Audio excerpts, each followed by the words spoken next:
Do you want to find a stress-free way to buy your next car? Start at CarMax and shop your way. If you want to browse with confidence, get pre-qualified online with no impact on your credit score and shop cars within your budget, from luxury cars to family rides. CarMax has options for almost every price range, including more than 25,000 cars priced under $25,000. So, hey, want to get started? Just head to CarMax.com for details and get pre-qualified today. Want to drive? CarMax.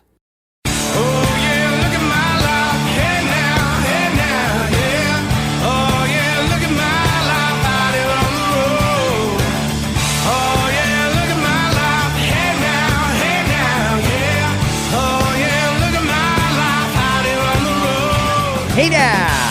Hey now! Happy Friday, my friends. It is the 26th of June as I record. We are heading into summertime. If any kids are not done already, or education workers, by the way, today is the last day of school, and I'm here for it. I miss those days.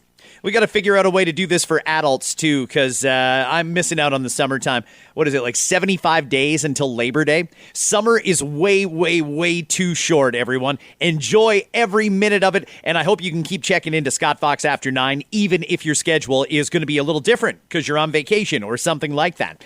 This is a listener DMs episode. I've got a lot of them to play for you, but as always, I don't want you to miss out on any content. Friday is a good day for me to play a whole bunch of things that I couldn't fit into the rest of the week's episodes. And one of the things that I don't want to slip by is a news conference that was done earlier this week by Ontario Premier Doug Ford. I got a couple of clips to play for you. Listen to the first one, then I'll do the first listener DM. Premier Angus Reid Institute recently released a poll ranking you Canada's least popular premier. You called the poll fake. The firm has now apparently sent you a letter demanding that you correct the public record. Are you going to correct it, or do you stand by what you said? Well, let me tell you about polls, and I'm sure you're going to get other polls that show different. I saw different polls, but I'll tell you one thing. If the election was held today, we wouldn't just form a majority, we would form another massive majority, a supermajority as we call it, that no one's ever done in the history of Ontario. Matter of fact, no one's ever done it 3 times, and popular vote goes up. That's what we're focusing on. I'm going to tell you the reason why we're going to get reelected, and polls only count on election day. We're the only government that has never raised taxes. We're the only government that's cut taxes by $12 billion. We've eliminated the sticker on the back of the vehicles, saving people a couple $100. We eliminated the tolls on the 412, 418, and part of the 407, saving people $7,500. We put together a plan that's called One Fare, so you can hop on the GO train in Barrie and come down, hop on the TTC on one fare, saving people and transit riders over $1,700.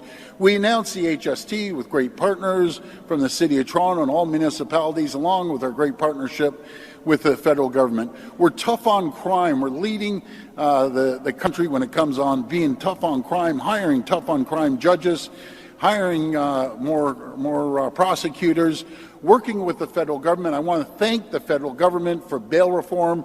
Thank you for getting that done as well. We've created more jobs in the last 2 months than any other jurisdiction in North America. I should repeat, we didn't create it. We created the climate and the conditions for 84,000 jobs in 2 months. When I told my counterparts in the U.S., they could not believe the numbers. Okay, I think we get the point there. Doug Ford wants everyone to know about his government's accomplishments. The polling thing aside, I think that that's a stupid story, personally. I don't know why we're paying attention to these polls anyway. Hey, you should make up your own mind who you want to vote for. You shouldn't be influenced by what other people are doing. How about that? That's first and foremost. I don't even think they should put out polls publicly before an election. I just don't think it's a good policy, and I don't see what good comes from it. It's silly, if you ask me. I think people should cast their vote, and let's see who wins. Now, Doug Ford talking about his accomplishments, Doug, he's kind of right, and I agree with him. There was another clip in this news conference where he said he doesn't get fair coverage from the media. I don't necessarily agree with that, but I don't necessarily disagree with that either. It's the media's job to hold a leader to account. Now, they don't do it with the federal government because they like the federal government, but they certainly do aggressively go after Doug Ford, and they're very selective about which of his policies get a lot of attention. They put a lot of negative light on Doug Ford in the media. I don't blame Doug Ford one bit for being a little bit upset that he gets negative coverage, but let's talk a little bit about some of the accomplishments that he was bragging about. You know, Doug makes it seem like he made life more affordable here in Ontario, and the reality is people have never been worse off. A lot of that has to do with the federal government, but Doug could go a lot further than what he's doing. He may not have raised taxes, but he certainly didn't lower them either. You know, a lot of the cost-saving measures that Doug brags about all the time, things like the license plate sticker. Okay, good. Yeah, that saved people money. I didn't think we should have to do that every year anyway. So, yeah, it was good that he got rid of that. He got rid of the speed enforcement cameras. That's probably saved some people a lot of money. But, you know, when he brags about we took the tolls off the 407, he took the tolls off for a very small portion. Doug Ford could get all of the tolls gone completely. But he doesn't want to do the right thing and buy back the 407. You know, Doug Ford talks about the money people are saving from the one transit thing. Okay, all right, if you take transit, I guess you save some money, but the vast majority do not. If you drive around the west end of Toronto and you happen to take the 407, you're paying more than you ever have. Doug Ford liked to talk about creating the conditions for business to thrive. I don't know, I see a lot of businesses going under.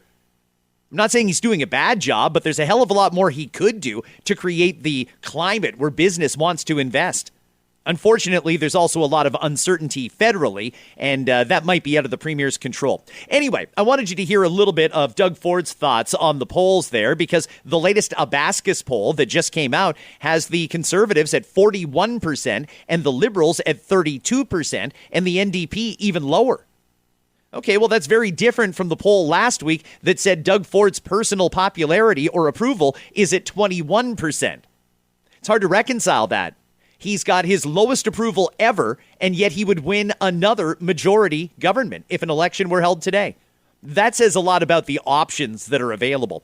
Anyway, let me get to the first DM. Hey, Scott, I have a request for your pods. I listen all the time, but I can't every day. I know you did it with your old pod, but could you announce the date at the beginning of an episode? I know what day it is. I play catch-up sometimes. Can't wait for Scott Fox for Prime Minister. One day, I hope you run. Keep up the excellent work. We all need the full story, and no, we don't get it from the mainstream media. Cheers, buddy. Thank you for that message, and I did read that before this episode, and that's kind of why I put a date at the beginning. Yeah, I can do that. I'll make an effort to do that. I'll put it that way. I probably could do more in that way to help people who listen like you do. So thank you very much for that one. Let's do back-to-back DMs. Trevor says, hey, Scott, something I think is worth mentioning about this condo bailout of Mark Carney's. Once we go down this road, how do we go back to not having to bail out developers, and how do we choose which ones get a bailout and which ones don't? This is just too big of a can of worms. Trevor, that is a fine point. This government is known for picking winners and losers.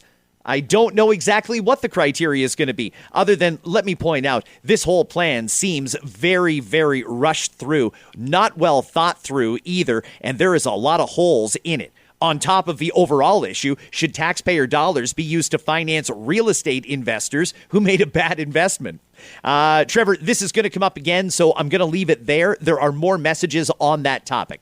One more from Premier Doug Ford. He's being asked a question here by Tina Yazdani. She is a former reporter at City News who lost her job, and now she's working for the Trillium at Queen's Park. I also wanted to ask you about Protect Ontario ads. We just got back some FOI records showing that just one ministry spent $10 million on these ads. We're still waiting for records from other ministries. Yep. A lot of critics say that these are just to boost your own image and the government's image. How can you justify spending taxpayer dollars on these ads? Well, I think it's great that we're informing people. And do you know what I love? I love the federal ads, too, because what we're doing, their job and our job, is to inform the people what our governments are doing. Inform the people how we're collaborating together to make life easier and more affordable by cutting taxes, as the federal government and the provincial government and municipalities are doing. So if we don't inform people, the only choice they have is to listen to the media, and I'll hold my comments on that. There's the clip I was looking for. Great.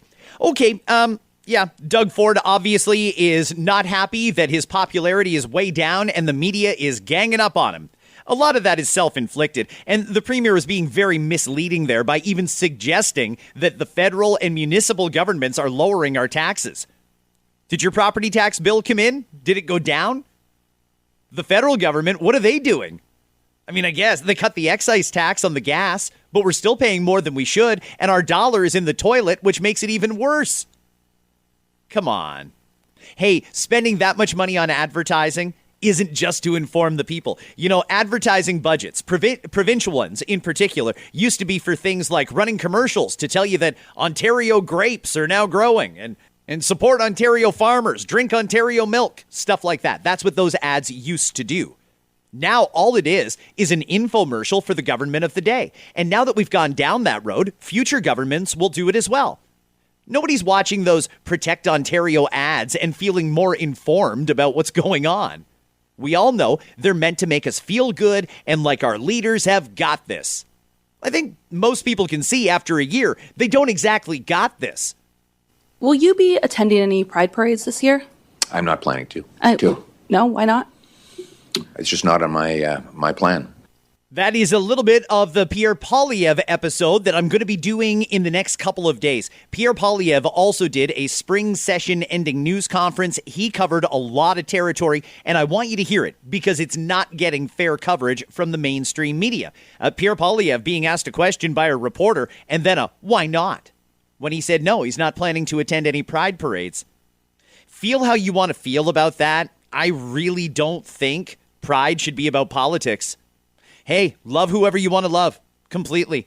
But whether the leader of the opposition is there or not really shouldn't matter. Whether or not the mayor shows up really shouldn't matter. It's about the community. Hey, you're having a parade. Have fun. You know who's boring, especially at fun events? Politicians. Let's stop taking attendance here.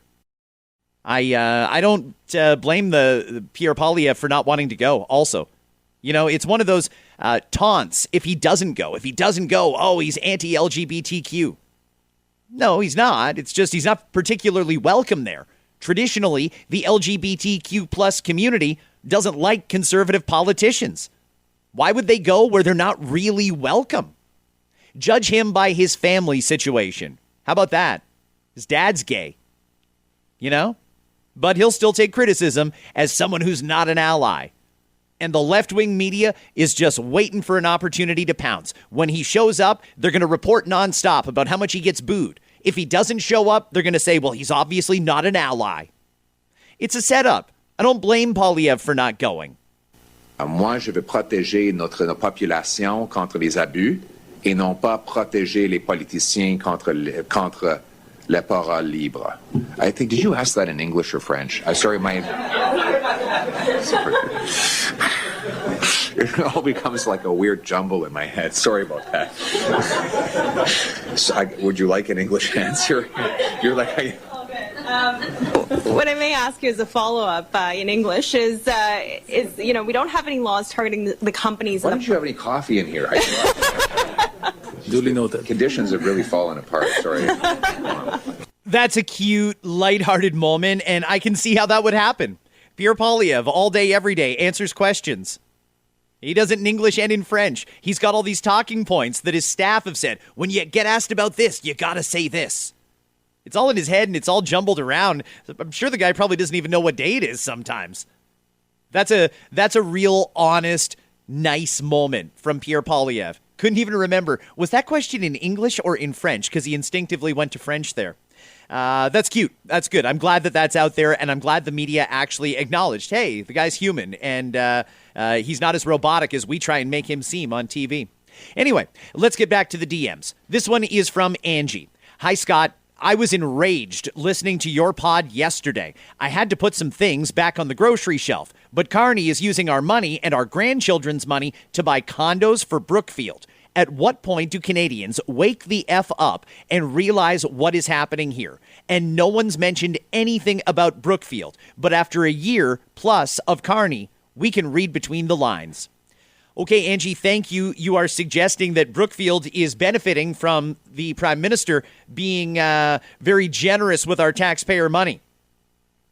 I mean, I've heard stuff that I haven't been able to verify because I don't have the means to do it or the staff to do it. But there's some good people online that are doing good reporting on the Prime Minister and Brookfield and some of the things that are happening with our tax dollars, appointments that are being made, how our money is being spent and allocated, things like that. Make an effort to read about it, because there is definitely some lines that could be drawn here. And in any other circumstance, if we had a conservative prime minister with the same business ties that Mark Carney has, you bet your butt the media would be all over this. They'd be sending freedom of information requests to Ottawa to look at his financial dealings like kids said letters to Santa Claus. There'd be thousands of them. They would be all over this, and no one's even mentioning it in the mainstream media. We deserve a little more transparency here, I think. But Angie, I see where you're going with that, and I appreciate the note. Back-to-back DMs. This one from Daria. Hi, Scott. The Vancouver bailout is infuriating. We tried to sell our house recently and couldn't. We would have to sell at least $200,000 below asking. There are so many homes for sale in our area, at least triple that of past years, as per our real estate agent. None of these are selling, including our house for now, even though our mortgage payment has increased significantly in recent years. It feels like we have no way out of this, yet Carney wants to pay to bail out condo developers? Maybe Toronto developers are next to get a bailout package? Question mark. Daria, I don't know. I don't know if Mark Carney is going to continue to double down and move forward with this suggestion of bailing out condo developers, real estate investors. Is Carney seriously going to use over $1 billion Canadian taxpayer dollars to bail them out?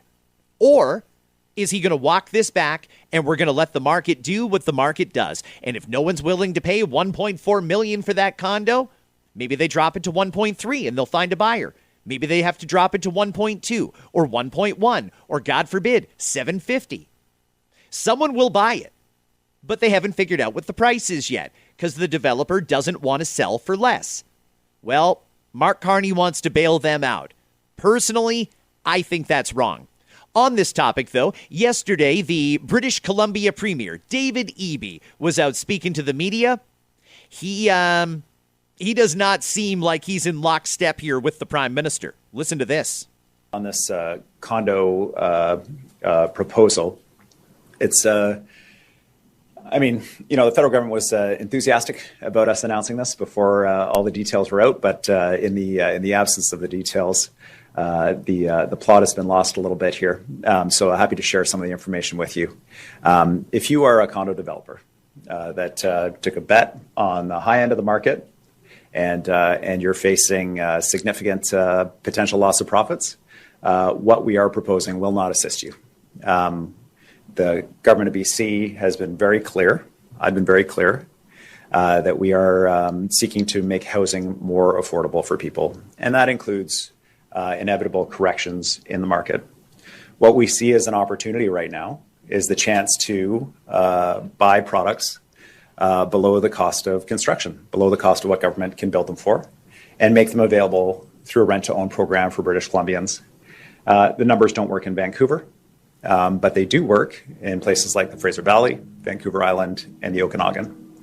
The federal government brought forward to us a proposal that looked a lot like Ontario's, which was the elimination of the GST on new homes. To put it bluntly, that just doesn't work in British Columbia. First of all, for first-time buyers, you don't pay the GST, you don't pay the PST. And so that would be a tax program exclusively for people buying a second home. And we're just not doing that. I understand that Ontario's circumstances are different, but that's why we don't support the proposal of the development industry. The goal here is to get people into homes, to give them the ability to get into the market when they might not otherwise be able to do so as a renter. And to do so below the cost of construction in areas outside of Vancouver. Look forward to having more to share about the program as we develop the details, but we think it has lots to recommend it over the proposal that was advanced in Ontario. Wow. He just humiliated Mark Carney on television. Crazy. The numbers don't even work in Vancouver. No, we're not going to convert condos that are worth $1.4 million overlooking the Vancouver harbor into affordable housing because there's no way they could ever be affordable.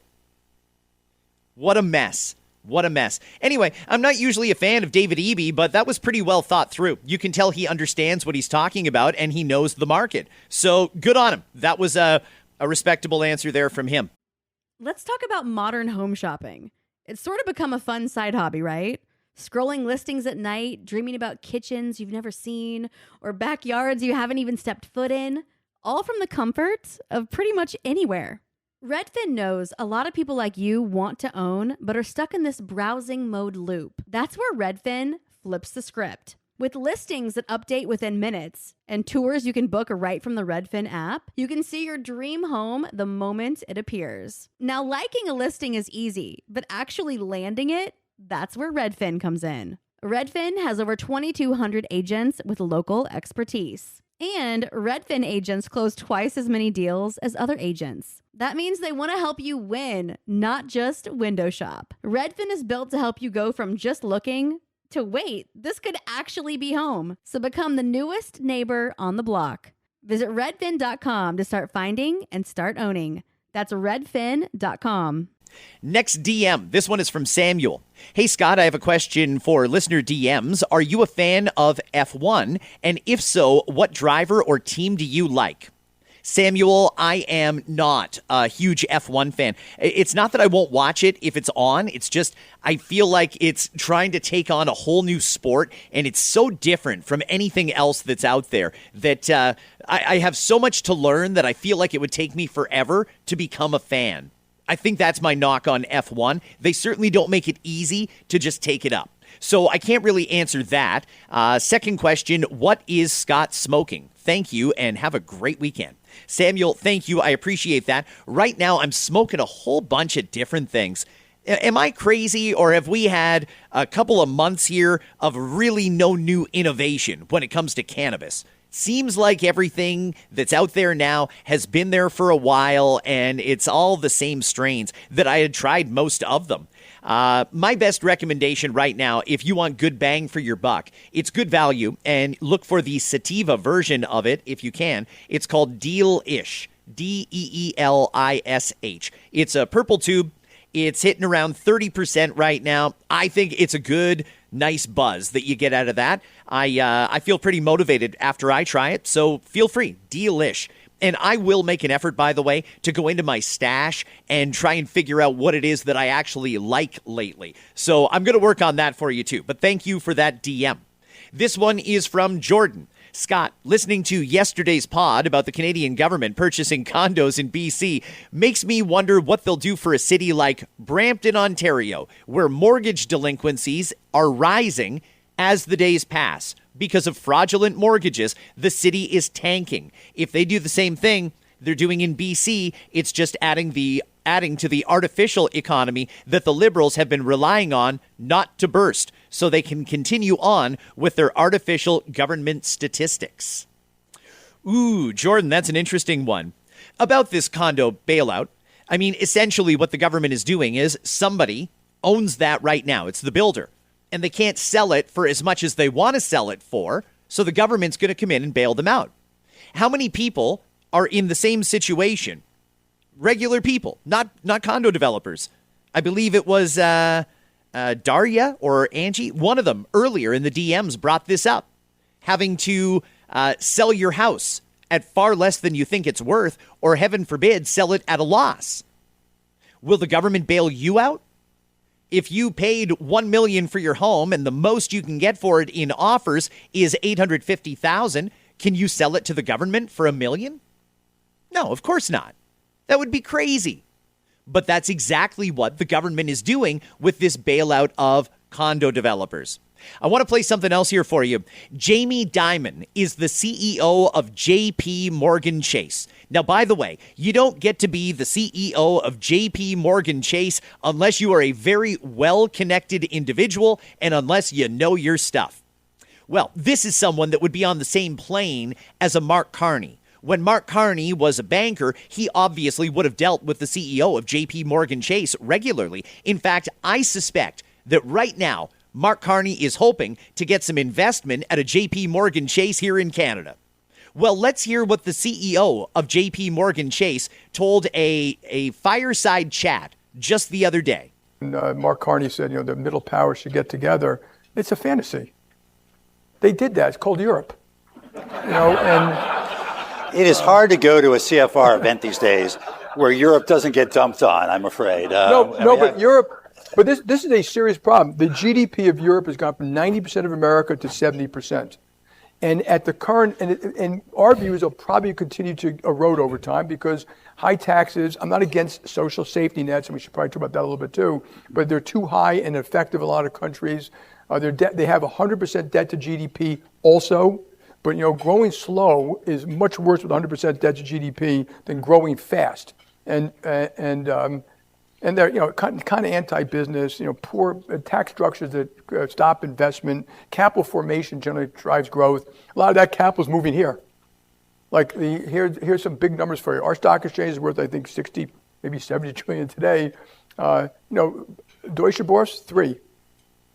The FTSE at UK 4. The French one 3. And that is serious stuff. And there's not a deep recognition. So Mario Draghi wrote this great report. That is what they need to do. Have a real European Union, open trade services to everyone in there, have a big common market, have a growth strategy and policies that can drive growth, and we should help them. Well, isn't that interesting? That again, Jamie Dimon, the CEO of JPMorgan Chase, saying Mark Carney's Davos vision is completely ridiculous. Look at Europe. Europe is telling us, or the EU is telling us, that it doesn't work, what Mark Carney is proposing. In fact, things got worse for a lot of Europeans after they got together and formed the EU. So, you can keep taking Mark Carney's word for it if you want, but there is someone who is on the same plane as Mark Carney saying exactly the opposite. Let me get to another DM. This one's from Jen.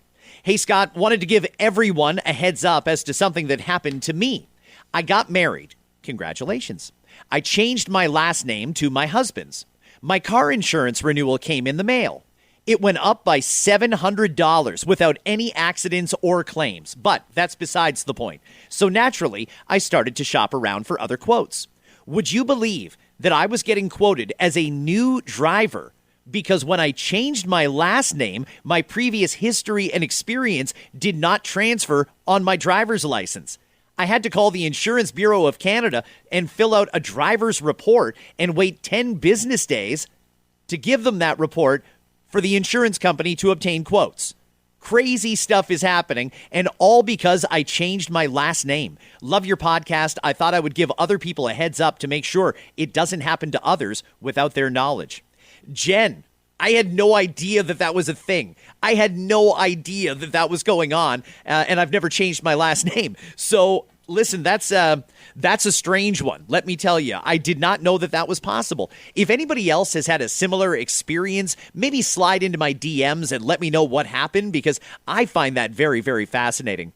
I've only got a couple more DMs, and I've got one last clip I want to play for you. One of the guys that we've been talking a lot about, especially over the last year, is Mark Carney. He's our prime minister. We also, especially in the last week, have been talking a lot about his plan to bail out real estate investors. I want to play for you, and full credit to whoever it was that dug this up. But back in 2011, George Stroumboulopoulos was hosting a television program where he sat down and interviewed interesting people. Mark Carney happened to be a guest. Please listen to Mark Carney, the same guy who's going to use taxpayer dollars to bail out Vancouver real estate investors. Please listen to what he said about bailouts back in 2011. It has consequences. If you run a small business, if you run a family farm, if you make a mistake, you'll go out of business. You run a large bank, you have to be rescued because you'll have such bigger impacts on the rest of the system. That doesn't make sense. And so there's a variety of things that are being put in place, being designed so that banking can be like any other business. If you succeed, you get rewarded, but if you fail, your institution fails, and the rest of the economy continues to go on. So you're saying no bailouts? I'm saying no bailouts. That's the objective. Ending too big to fail. And yeah, too big to fail is such a bizarre concept. Watching those big companies be too big to fail and be saved, and then watching all these people, especially in America, lose their homes. Look at Greece and Italy and Spain and other countries facing this stuff. Everybody's too big to fail except for the individual. They won't bail out the individual. So do you actually think that you can change the culture? Because if you watch Inside Job, a lot of those same guys. Did you watch the movie? Did you like that movie? I didn't see the movie. I saw the trailer. The trailer was painful enough. Mark Carney doesn't believe in bailouts. Well, now he seems to have changed his mind. That was our prime minister, in his own words, talking to George Stroumboulopoulos. And again, whoever dug that clip up, full credit to you. I wish I knew who it was that went back and found that, because I'd like to give you credit. Next DM, this one is from Sandy. Honestly, Scott, I cannot listen to Mark Carney. It's so cringy. He's the king of beating around the bush. I'm always, WTF is he talking about? As always, love the pod, Sandy. Sandy, thank you for that. I appreciate the note you were, I guess, listening to yesterday. I got a lot of people that slid into my DMs to comment about how hard that episode was to listen to because the Prime Minister was not a particularly good communicator in that one. Last DM, this one is from Cheryl. Scott, glad all went well yesterday. By the way, Cheryl here sent this in this morning. And Cheryl is talking about yesterday, how I had to go to the dentist. If you missed it, I did put out an episode yesterday, but it didn't come out until later in the day. So there definitely is a Thursday episode. Anyway, back to the DM. Cheryl says, I always worry when I don't hear your pod by my lunch break. I'm listening to it now, and the first line from Carney makes me want to shut it off. I just can't stand his mumbling and non-answers. But I listen to make your numbers increase. Have a great weekend. Cheryl, thank you. I appreciate that very much. And to you for listening, thank you. Everybody who sent in a DM, whether I used it or not, please know that I read it. I respect your opinion, and I will definitely get back to you.